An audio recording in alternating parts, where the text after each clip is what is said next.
Okay. So who are we? Let's see. Who are we? We're learning in one of the most fascinating narratives that I know.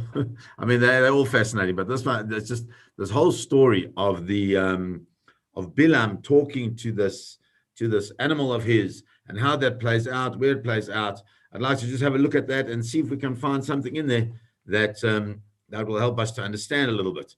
So, just to as a bit of a precursor, is that we know Bilam is employed, and he initially HaKadosh Baruch Hu tells him not to go. Eventually, he decides he's going to go, and as he goes, HaKadosh Baruch Hu gets very upset, very angry. Vayichar af Elohim ki olechu. Right, so Hashem's very angry with him, and what does he do? Vayityatzeiv malach Adonai b'derech lesatan lo. So he sends this this malach, this angel to come and stop him. And he is busy riding on his aton, on this ass, and he's got these two young men. Why does he have these two young men? So the Rashi tells us because that's appropriate that a person who feels that they're a chosh of a person should have some type of entourage. Now this is where it starts, and we're going to look at this briefly. That the aton sees the malach standing in front of him, and he's got the sword in his hand. And what? And the aton moves from the road, from the way that he is, in order to move onto the the field itself. And Bilam tries to get it back onto the road. And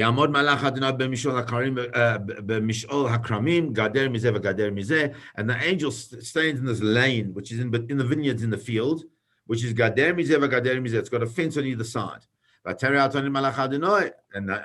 aton sees the malach of Hashem, and he pushes. The aton, she pushes herself against the wall. And she like starts put pressure on Bilam's leg. Elakir against the wall, but he still claps it. And the malach moves then, and they come to a much more narrow place. Small that you can't go either way, neither right nor left. Now the malach now says,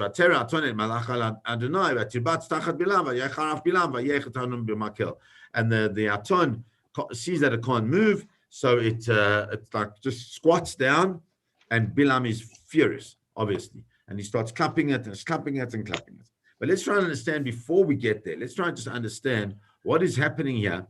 That it goes through these different places. Starts in a road, a big wide road. It goes into a field, and then it's gader mizeh v'gader mizeh, and then it goes to a makom tsar. Rashi says on that mara al amod b'shlosha makomot simanei avot herau. Why is it that it came up in these three different places? It's coming to show the simanei avot. It's coming to show the signs of the fathers. What does it mean, the signs of the fathers? So we understand that Bilam is going to go and curse. Am Yisrael is going to curse Am Yisrael. Am Yisrael have the schus avos, Avram, Yitzchak, and Yaakov. But each one of those expressed themselves in a different way. Avram was very open. Avram was completely open. Not only was he open and getting everybody in, he also had children, his sons. First he has Ishmael, and then he has Yitzchak, but he also has these sons of Keturah, who, by the way, the sons of Keturah, one of them was Midian. And Midian is part of this nation that's going to come and fight against Bnei Israel using Moab as its vassal. So there's a lot going on underneath the story, but the point is that Avraham Avinu is very broad. He's broad in his scope, and he's broad in his children.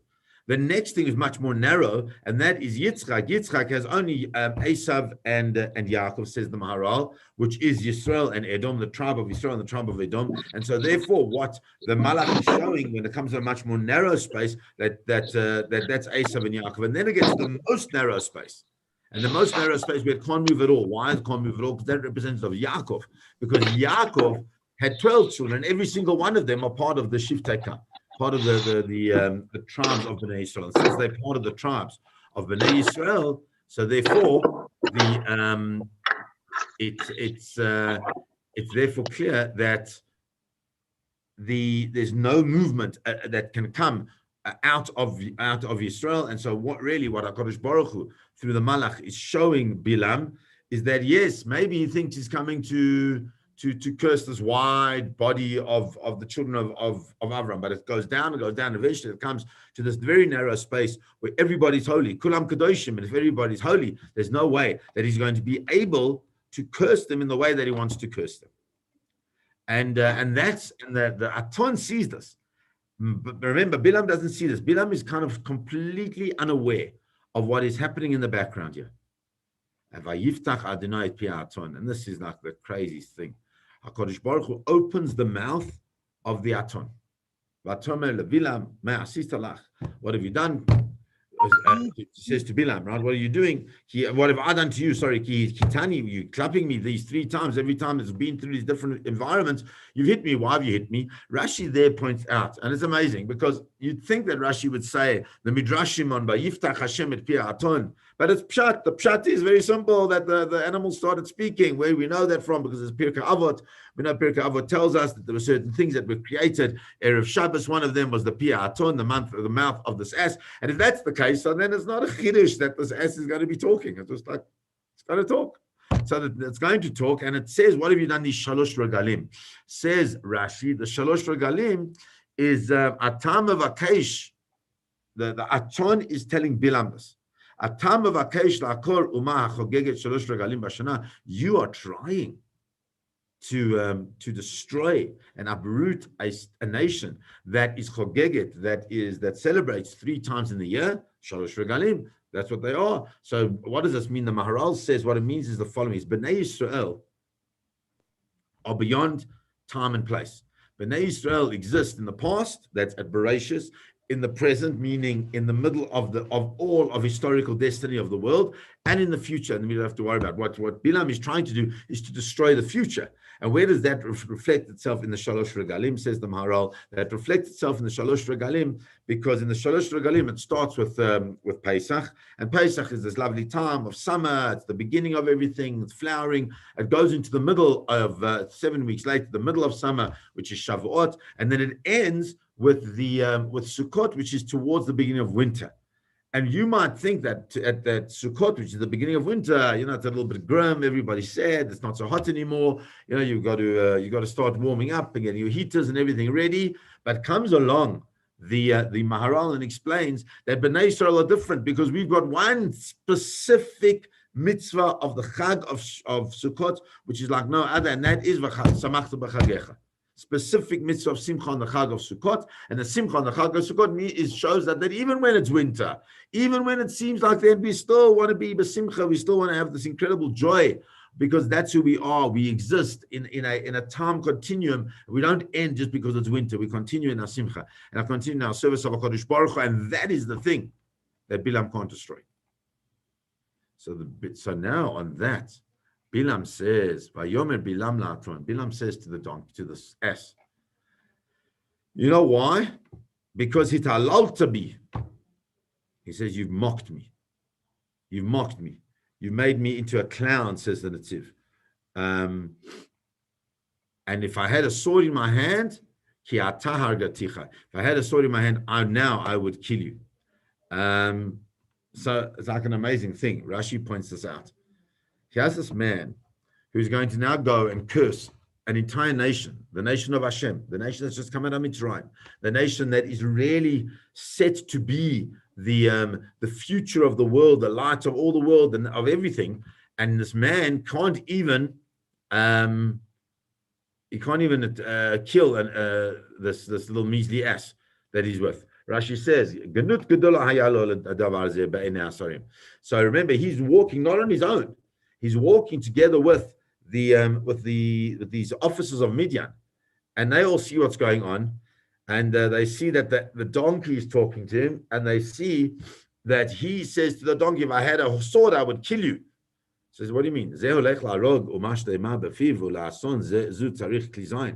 going to go kill this entire nation with his mouth just by simply uttering words, and he can't. But he needs to kill the Aton, this ass. He needs klizain. He needs some type of war weaponry. Crazy.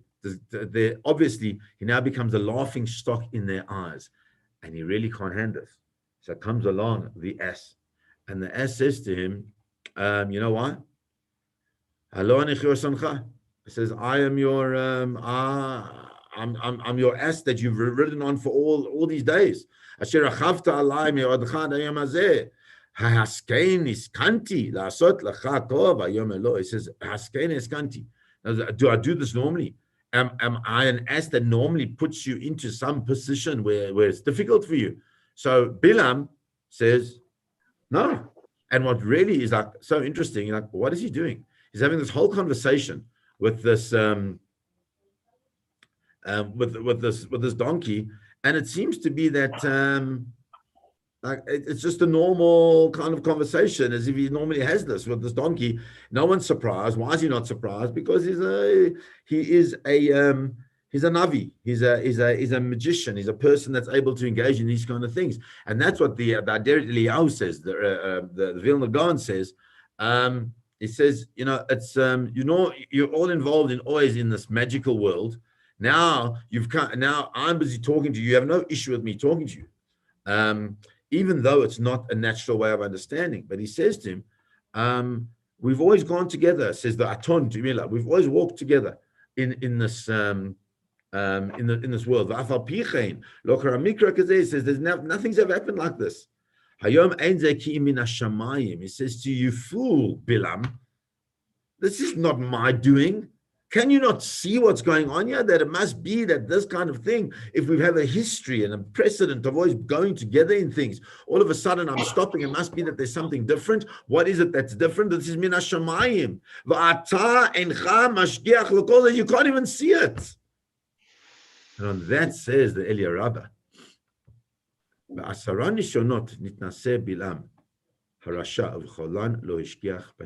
says if you go through all of these different things, all the writings that in the manner in which it describes everything, you'll count 10. We haven't got the time to do that. You'll count there are 10 different ways in which Hashem tests Bilam. All of this way through, like the 10 ways that Avraham Avinu was tested. And you'll see amazing parallels all the way through of Avraham and Bilam. Avraham wakes up in the morning, Bilam wakes up in the morning. Avraham goes with his donkey and Ishmael and Eliezer, and Bilam also does the same thing with his ass and 2 young people. And they always do that. But he says that there were 10 tests that were given to Bilam. He didn't see them. He had zero insight into them. Why? You know why he didn't see it? Because very simple. Vayagal Adonai et einei Bilam. Because HaKadosh Baruch Hu had covered his eyes. To embarrass him, to belittle him, HaKadosh Baruch Hu had avoided it, had ensured that he wouldn't be able to see these things, which means that he normally would have been able to see these things. But his donkey sees it.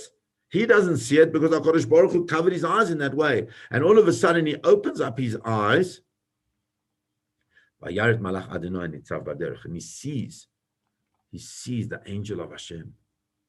And he says, oh, okay. Now I understand. Says the Netziv, hu ra'at malach, ve'evin mihu bigdulato v'she'en bekocho la'amod lefanav. He sees all of a sudden that his donkey was actually protecting him, because he had this malach with a sword in his hand, that there's no way that Bilam could in any way overcome this malach. What does he do? And he bows down. So says the Netziv, amazing thing. That's the rules of the Navi. That's the rule of the Navi, is that you bow down to the angel that you see in front of you. It's fascinating because the Nevi'im do that. But Moshe Rabbeinu doesn't do it. Moshe Rabbeinu is engaged directly with HaKadosh Baruch Hu. So there's always the space of Moshe Rabbeinu on such a higher level. Even when Moshe Rabbeinu goes up to Shemayim and he sees the Malachim, we never see that he bows down to them, right? He confronts them. There's almost operating on an equal space, which is quite fascinating. But here Bilam understands, Vayishtachu le'apav, and he bows down to the Malach. Vayomer elav Malach Adonai. And now the Malach comes and he says to him, why did you hit your donkey? Why did you hit your ass? Says that I'm come here as a Satan is like an adversary. Because the way you're going is terrible for me. It's disgusting for me. I don't like what you're doing. I don't like the fact that you're going out into the space, which is not an appropriate space for you to be against me. You're coming against me. It's not that you're coming against Am Yisrael. You're coming against me. I'm the angel that looks after Am Yisrael. I'm the one who's going to make sure that everything's okay with them. And look who do you think you are? You're a bit of a chutzpani. When the ass sees me, it moves away these 3 times. Why? Because she wants to move away. But if it had not moved away, he says, why? Because the I should have killed you, right? And I would have spared her. Bilam says to the Malach of Hashem, I've sinned terrible. I didn't know. I didn't know you were there. Says, and if you still disapprove, I'll go back. Bilam now all of a sudden is not so arrogant, not so sure of himself that he can just go and do what he wants to do. Yomer Malach Hashem el Bilam, and Malach of Hashem says to Bilam, Lech iman Hashem, you go with these people.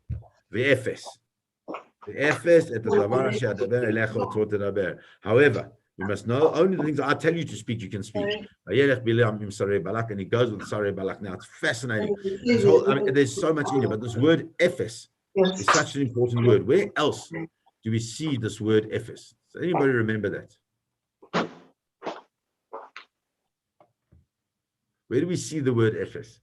So Ephes is the word that is used by the Meraglim when they speak about Eretz Yisrael, how good it is. Then they say Ephes ki aza'am.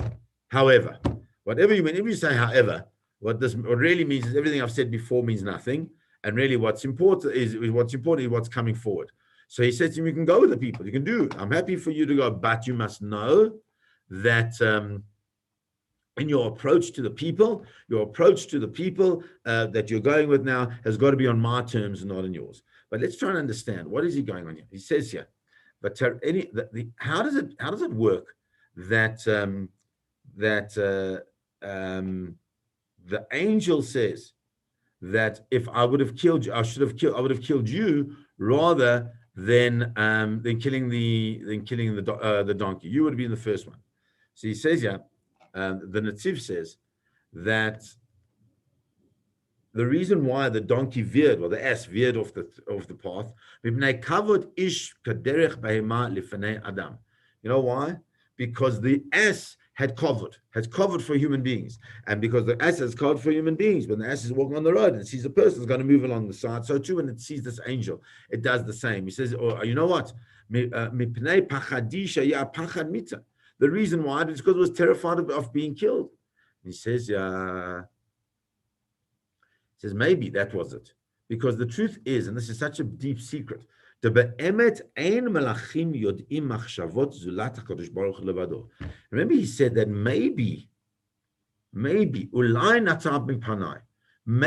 it would have shied away from me. He says, why?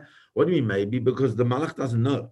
Because the only one who really knows the machshavot of anybody else, the thoughts of anybody else, is HaKadosh Baruch Hu levado.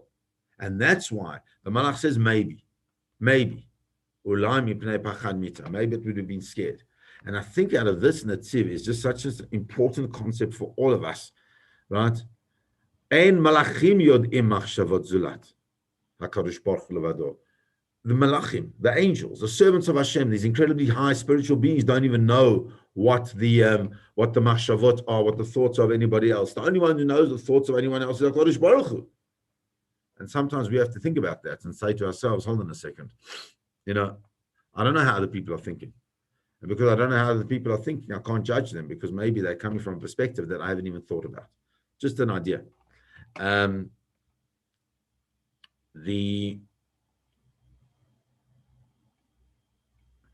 Netziv continues and he says that all of this was to teach Bilam what? She'ena Kadosh Baruch Hu monea min hachetz. Kadosh Baruch Hu doesn't stop us from doing aveiros. Bilam was going to do this aveira. He doesn't stop us. Ella, what does he do? Megale lemocher ozno mevi chayuto leMessinai. He says, what does he do? He just reveals to us what the possible choices are, and reveals to us what the consequences are, and then we have to make our own decisions. It's not Hashem's responsibility. The choices that we make in our lives are not on Hashem. They're on us. We have to make those choices, says the Malach to Bilam. You need to understand that donkey, it's a donkey. The donkey made a choice to go off the derech. It was telling you to go off the derech. You was hitting it. Right? But you didn't even make that choice to go off the derech because you were so obsessed with the money that you want to get at the end of the story that you didn't realize. You were so blinded by your taiva, by your desire for the wealth, that you didn't realize that there was a malach, an angel standing in front of you to help you. That's what Rashi says. It was a malach of rachamim, an angel of mercy, to help you, Bilam, you evil, wicked, horrible, obnoxious, disgusting human being, was to help you not to do an aveira. Not going to stop you. It's certainly going to help you, but you didn't even get that. There's very little insight.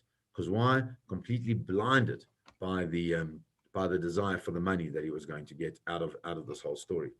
And on that, Bilam says, Chatati ki lo yadati. Chatati ki lo yadati. I sinned because I didn't know that you were standing in front of me. So then the Tziv, well, that's what Rashi says that, let's start with him. Rashi says, Gam zegnuto, this is also part of the disgrace of Bilam. Al korcha hoda shehu haya mishtabech sheyodea dat elyon. Upi ve'id lo yadat. He says his whole thing was that he knew exactly when it was the right time to curse Bnei Israel, and he knew exactly how it would be, and in whatever the things, the timing was correct, that he knew. But he didn't even know that there was an angel in front of him. Wow. That he shows that he's really not as great as he thinks he is. And he says, alo yadati ata imra ba'einecha ashuvali. Says, if you still disapprove, I will ashuvali, I will return to me. So he says, lahatris neged hamakom hit shuvazu. This is coming to trying to protect him. Amalo hu batzmo tzivani lalechet. He says, you know what, Hashem said I must go. It's not what Hashem said. Hashem said, if you want to go, you can go. You, the malach, are coming to say that to be mavatal, what's the word? Denigrate the word of Hashem. Lamudhu bakach she'omed davaru malach machziroi. Amar Avram kachnai bincha al yedei malach bital et dvaro. So he says, hold on, you know what? I get it now. Hashem said to Avram Avinu that Avram Avinu has got to shecht his son. And who stopped it? The malach. He says, okay, I understand. So if that's the case, afani imra beinecha tzarich ani lashuv. If I'm doing the wrong thing, I also better stop. He says, I went, Hashem told me to go. You're telling me to stop. I'm going to argue with you and then click. Hold on a second. That is a process. That's a process and a precedent. And what we keep seeing all the way through the story of Bilam is that Bilam is not the precedent. Bilam is kind of like acting on that which was done before him by great people, Abraham, and he keeps getting it wrong because he starts with, as we said, all those things that he did in the morning and taking all the things. That's exactly what Abraham Avinu did, but his reasoning for going is so wrong, and it's only after he has to be explained that he realizes where he may have gone wrong. Comes along the Netziv, and the Netziv says, "Ki lo yadati ikar achethu shelo yadati." He says, you know what the real sin was? Shelo yadati. I just didn't know. He said he should have thought about why would it be that this ass would stop all the time? He should have thought about it, and instead of thinking about it, what is the thing that he did? He became angry, and I know that it happens to me, and I'm sure it happens to everybody. When we get angry, we lose our ability to like see what really is in front of us, and to also to interpret things in the right way. And that's what happens here with Bilam. His sin is shelo yadati. Why? Because he sinned because he got angry. He got angry for no reason. The aton stopped. The animals perhaps perceives, understands things different from him, and he should have known that because this animal's been with him all the time. It's never let him down, but he doesn't, because he is so blinded by his anger and his frustration. Vayomer balak Hashem el Bilam. He says, no, go with these people. Go with these people. It's okay. Rashi says teaches us an incredible lesson, and it's unbelievable. Just by the way, that Rashi's lessons are with this man. This man Bilam is teaching us unbelievable lessons about how to live our lives as Jews. Because Rashi says, the way a person wants to go, that HaKadosh Baruch Hu will lead you on that way. He'll try and get you off. He's not going to stop you. But we learn that from Bilam. Lech im ha'anashim, go with these anashim. Why? Ki chelkacha imahem, because your chelek is with them now. V'sofcha lavod min ha'olam, and you'll eventually be destroyed from this world. V'efes, but no efes. Al korchacha, says Rashi, whether you want to or not, you must know you're going with them. But I'm going to be the one that is going to show you what the words that you have to say. And the Netziv points out that all of this, that Bilam goes with these people, is just clear that bechira chofshi lefanecha afilu leilech imahem mamish. That at the end of the day, no matter who you are, no matter how great you are, or no matter how small you are, at the end of the day, we've got this concept of bechira chofshi. But you need to know. Ach teida, you must know. Ashet hadavar hazeh, you must know these. What I'm going to tell you to do, bezeh lo tiyeh lecha bechira ba'al korchach tidaber kirtzoni. But don't think that just because you have got bechira chofshit, the free choice, says the malach to Bilam, that you can do whatever you want, because there will be a point when I will take over, and whatever I say, you'll have to say, because I ultimately am the Ribono Shel Olam. I'm the one who's running the show, not you. And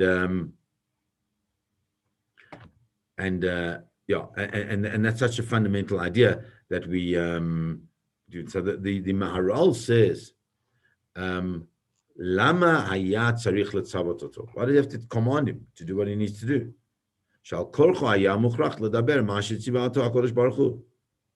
Says because at the end of the day, HaKadosh Baruch Hu is going to do whatever he wants to do anyway. So ela perish ve'efes al korchas. That's why it says the word ve'efes means against your will.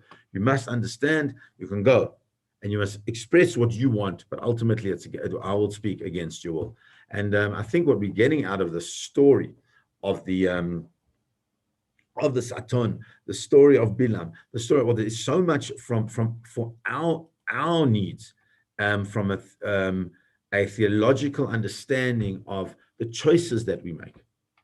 We make so many choices in our lives, and we often come, when we're about to make those choices, there's certain signs that we might get that can push us to one side or push us to another side. But we have to, as human beings, we have to say, what is it, when I'm about to make this important choice, what is it that I need to look for in the signs to be able to make that choice? What are those signs? And often those signs are very contradictory, and often those signs are not easy to find. But we have to find those signs, because at the end of the day, HaKadosh Baruch Hu b'derech she'adam halech malichin oso, in the way that we want to go, that's the way HaKadosh Baruch Hu will take us. In our lives, we have these talking donkeys. We have these things that kind of like start spitting things out, that start showing things, that push us against certain walls, that put us into different places. And we have to think about ourselves, what lesson am I being taught? Because if we don't do that, then we fall into exactly what it was that Bilam fell into. We allow our emotions to take over, and not our cerebral consciousness. And ultimately, as a Jew, and perhaps that is one of the greatest lessons here, ultimately, as a Jew, what we have to remember is that the way we have to operate is not from only the point of emotion. Obviously, we've got to be connected and have Avat Hashem and Yirat Hashem and connection and desire and this Lahavat Eish we've spoken about before, this like burning passionate inside us. But to make decisions, we have to look at our environment and the place where we are.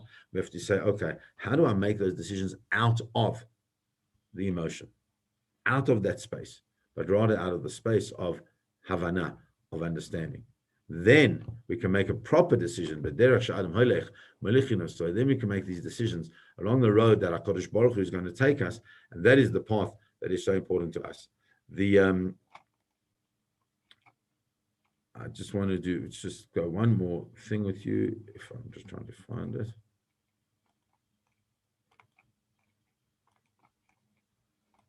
Yeah, just to try to understand, what is this whole idea of Vayiftach Hashem et pi ha'aton? We know, as we spoke earlier, that the Mishnah in Perkei Avot says that there was 10 things that were created when Erev Shabbos Bein Hashmashot. Erev Shabbos Bein Hashmashot. Bein Hashmashot means the strangest time, just before. Just after sunset and just before nightfall, so just before the stars come out, you have this time called Bein Hashmashot. And what is it that Pirkei Avot is trying to teach us? That we have this thing called that we have these things that were created at that point in time. Why is it so important for us to have that Bein Hashmashot? So perhaps we can say that. The way there's a new Israeli commentary on Pirkei Avot, he says the following: "But Erev HaShabbat Harishona Shel Briat Olam," that on Erev Shabbos of the first Shabbos ever, HaKadosh Baruch Hu is about to pack up his creation tools, and he's just going to have Shavat Vayinafash. Mamash Berega Shebo Nichnasa Shabbos, just before Shabbos comes in. B'brias Advarim Elu Tamei Malachto Shel Elohim. Right? Because what is it? These things seem to, in somehow, question the completion of HaKadosh Baruch Hu's world, because it says, he saw everything was great. Mishnatenu Kovat, our Mishnah says, Ki b'sheish yemei habriya, nivra kol hametziut hafizit. The Mishnah comes to teach us that in the 6 days of creation, every single physical reality was created.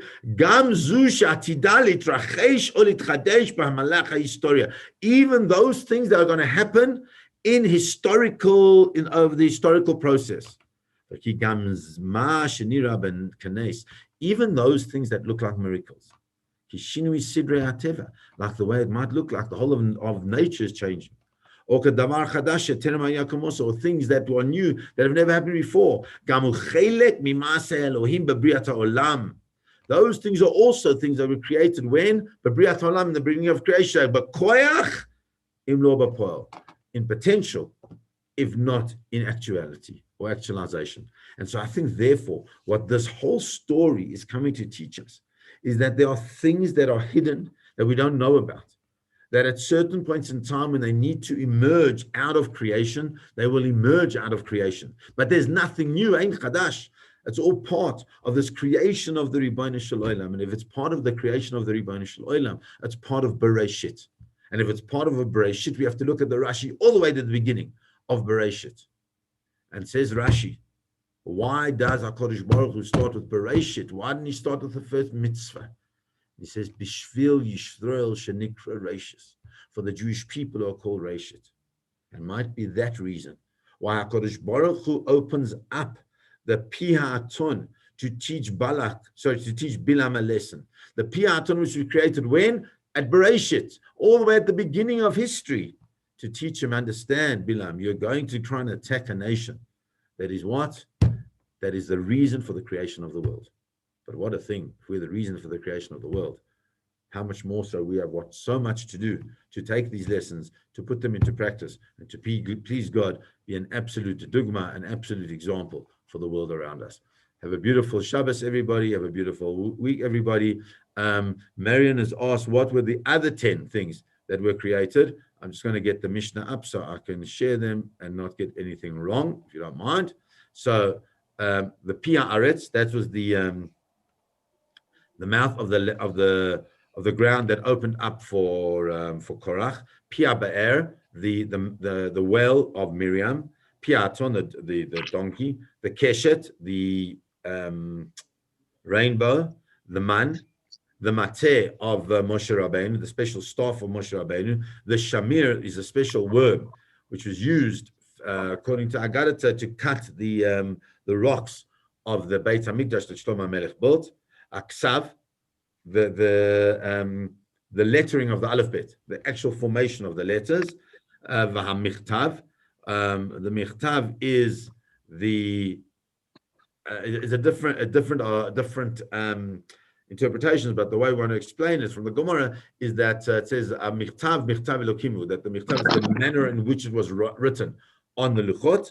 The luchot themselves were created right at the beginning of history. And there are those who say afa mazikin. Mazikin are like these negative spiritual entities that exist in the world. And Kvuroto shall Moshe, or the burial place of Moshe, Va'elu shall Avram Avinu, or the isle of Avram Avinu. And there are those who also say that the first tongues, first bra tongues, were created also Erev Shabbos of the first Shabbos. So therefore we can see that it's appropriate, this is just a joke, appropriate to have a bra Erev Shabbos. But that's a different discussion. Guys, have a beautiful Shabbos. Have a beautiful week. Enjoy. Marion, great question. But please God, we should be able to share lots of Torah together. So this is going to be the end until we get back to school, which will be on the Tuesday after Tisha B'Av. Bezrat Hashem. Okay, if I'm able to give a couple of shirim on Tisha before, I'll let you know and I'll put it on the group.